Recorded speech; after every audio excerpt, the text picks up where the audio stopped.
सभी भक्तजनों को ओम नमः शिवाय। भक्तों, आज हम आपसे बात करेंगे एक ऐसे महान व्यक्ति के बारे में जिनके बारे में सुनकर आप आश्चर्यचकित रह जाएंगे। आपको पता है, उनके 1400 से अधिक बच्चे हैं, 250 से अधिक दामाद हैं और 50 से अधिक बहुएं हैं। कैसे? जी हाँ, आज हम बात करेंगे सिंधुताई सतकाल जी के बारे में। सिंधुताई का जन्म 14 नवंबर 1948 में महाराष्ट्र के वार्धा डिस्ट्रिक्ट में हुआ था। ये एक बहुत ही गरीब परिवार से थी। बचपन में इनका नाम चिंदी था। जी हाँ, चिंदी यानी फटा हुआ कपड़ा, मतलब एक अनचाहा बच्चा। वो, जैसा कि हम जानते हैं कि हमारे समाज में लड़कियों को जल्दी एक्सेप्ट उस समय ज़्यादातर नहीं किया जाता था, उसी तरह वो भी अपने माँ बाप की एक अनचाही बच्ची थी। 10 वर्ष की उम्र में इनका विवाह एक बड़ी उम्र के आदमी से कर दिया गया।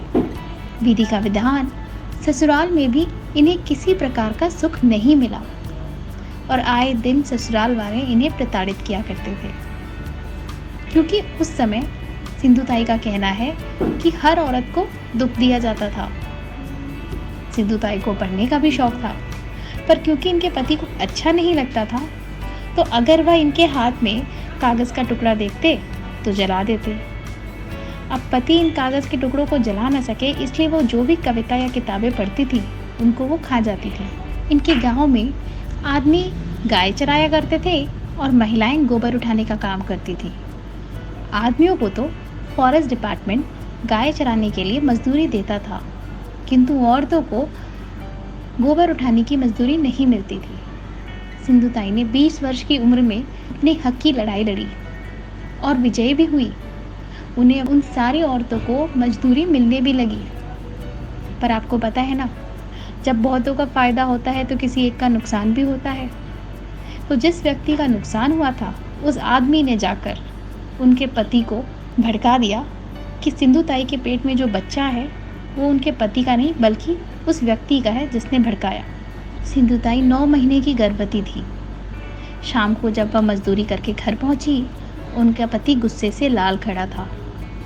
उसने पत्नी के पेट पे लात मारी, जिससे सिंधुताई बेहोश हो गई और उसे खींचते हुए गायों के तबेले में ले गए और तबेले के गायों को खोल दिया कि सारे गाय मिलकर उन्हें मार देंगी और सुबह गांव वालों को लगेगा कि गाय के तबेले में मरी है।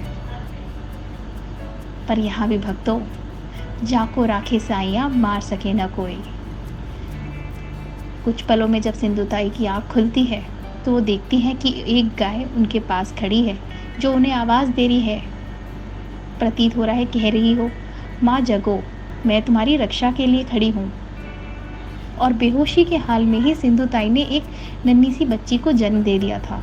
सिंधुताई ने उस गैया के गले को पकड़ के कहा, माँ, तूने मेरी रक्षा की है, तू मेरी माँ बनी, अब मैं इसकी मैया बनूंगी। फिर उस बच्ची का नाल, जन्म नाल, पत्थर से तोड़ा, क्योंकि उनके पास कुछ और नहीं था नाल तोड़ने के लिए। ताई अपनी बच्ची को लेकर अपनी माँ के पास चली गई, किंतु उन्हें माँ ने भी यह कहकर निकाल दिया कि जिसका पति नहीं उसकी माँ भी नहीं। अब 20 वर्षीय की सिंधुताई रास्ते में भटक रही थी। सोचा रेलवे की पटरी पर जाकर मर जाए। वो पटरी पर जाकर बैठी भी, किंतु जब अपनी बच्ची की आंखों में देखा तो उन्हें ऐसा प्रतीत हुआ कि उनकी बच्ची उनसे ये कह रही है कि माँ, जब मुझे मारना ही था तो जन्म क्यों दिया। और उन्होंने मरने का विचार त्याग दिया। उसके बाद अब उन्हें रात्रि गुजारने की चिंता होने लगी। फिर उन्हें रात्रि गुजारने के लिए शमशान घाट दिखा और शमशान घाट से सुरक्षित जगह उन्हें कोई और नज़र नहीं आई, क्योंकि रात को कोई और वहाँ नहीं जाता था। अब कई दिनों तक सिंधुताई ने शमशान घाट में रातें बिताई हैं, मुर्दे की लकड़ी पर रोटी पकाकर खाई है।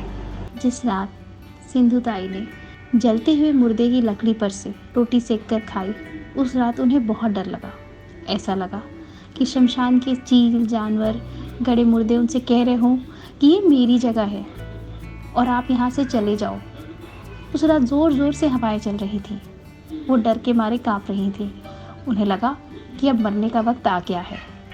उन्होंने अपनी बच्ची को अपनी साड़ी से अच्छे से बाँध लिया कि कम से कम मरे तो माँ और बच्चा एक साथ मरे और उनकी बच्ची को कोई परेशानी ना हो।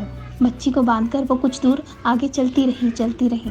कुछ दूर पर एक भिखारी बुखार से तड़पता हुआ चिल्ला रहा दिखा उन्हें, जो कह रहा था, हे ईश्वर, कोई मुझे पानी तो पिला दे, मैं प्यासे ही मर रहा हूँ।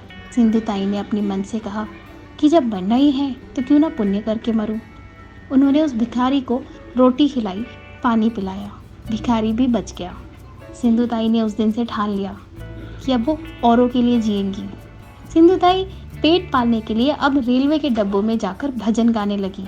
वो भजन गाती थी और उन्हें भोजन के लिए पैसे मिल जाते थे और उस पैसे से वो खुद भी भोजन करती थी और बाकी भिखारियों को भी बांट कर खिलाती थी। और यदि कोई अनाथ बच्चा दिखता तो उसे अपने साथ ले लेती कि तेरा कोई नहीं तो मैं तेरी माँ बनूंगी। इनके लिए हम यह कह सकते हैं कि जो कल खुद बेसहारा थी, आज वो हजारों बच्चों का सहारा बन चुकी हैं। इस तरह अनाथ बच्चों को अपने साथ रखने लगी और भजन गाकर अपना जीवन यापन करने लगी। शुरू में आदिवासियों ने छोटी सी झोपड़ी बनाकर दे दी और धीरे धीरे उनका एक घर बन गया। आज की डेट में उनके पास 1400 बच्चे हैं, 250 से अधिक दामाद हैं और 50 से अधिक बहुएं हुई हैं। सिंधुताई के कई बच्चे ऊंची ऊंची पोस्ट पे हैं, कोई लॉयर, कोई प्रोफेसर, कोई स्टाफ नर्स। सिंधुताई ने अपनी आश्रम में पल रही लड़कियों का विवाह भी तभी किया जब उन्हें आत्मनिर्भर बना दिया, सिलाई, कढ़ाई या कोई भी गुण सिखा के। सिंधुताई ने अपना पूरा जीवन औरों को समर्पित किया है। सिंधुताई ने अब कई आश्रम खोल रखे हैं। सन्मति बाल निकेतन जो पुणे में है, ममता बाल सदन जो उनकी बेटी चलाती हैं सासवद में, माई आश्रम चिखलदारा जो अमरावती में है। भक्तों, एक सबसे बड़ी चीज़ तब हुई जब उनके पति 80 वर्ष की उम्र में उनके पास वापस आए और उनसे कहा कि मैं यह परेशानी वाली जीवन अब और नहीं जी सकता, मुझे अपने साथ ले लो। तब सिंधुताई के माँ के हृदय ने उनको क्षमा कर दिया और कहा कि मैं पत्नी बनकर तो नहीं, पर तुम्हारी माँ बनकर ज़रूर अपने आश्रम में तुम्हें रख सकती हो। अब वह उनके आश्रम में ही रहते हैं, जिनके आश्रम के बच्चे सेवा करते हैं। सिंधुताई का यह कहना है कि अगर इन्होंने मुझे नहीं छोड़ा होता तो मैं इन हज़ारों बच्चों की माँ नहीं बनी होती। तो जो होता है अच्छे के लिए होता है। मेरे मन में कोई मलाल नहीं है। सिंधुताई के पास आज 750 से अधिक पुरस्कार हैं। भारत के कई राष्ट्रपतियों ने उन्हें नारी शक्ति पुरस्कार से सम्मानित किया है।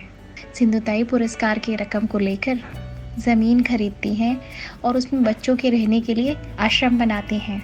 और अब अंत में सिंधुताई की वो कविता जो हमें जीवन की किसी भी परिस्थिति में हिम्मत से जीने की प्रेरणा देती है।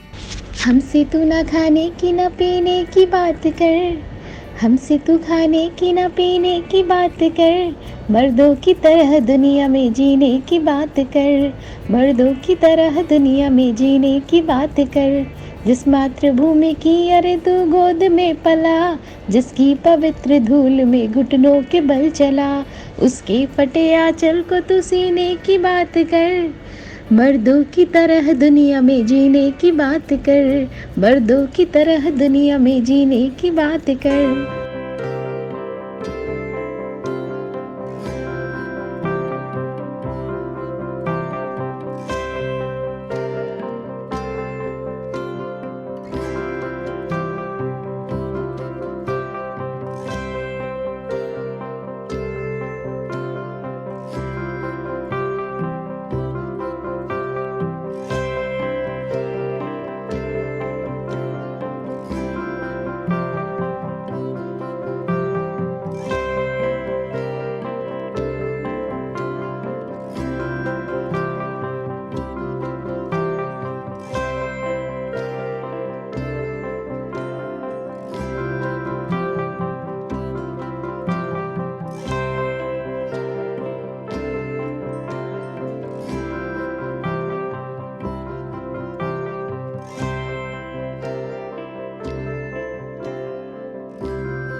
ओम नमः शिवाय।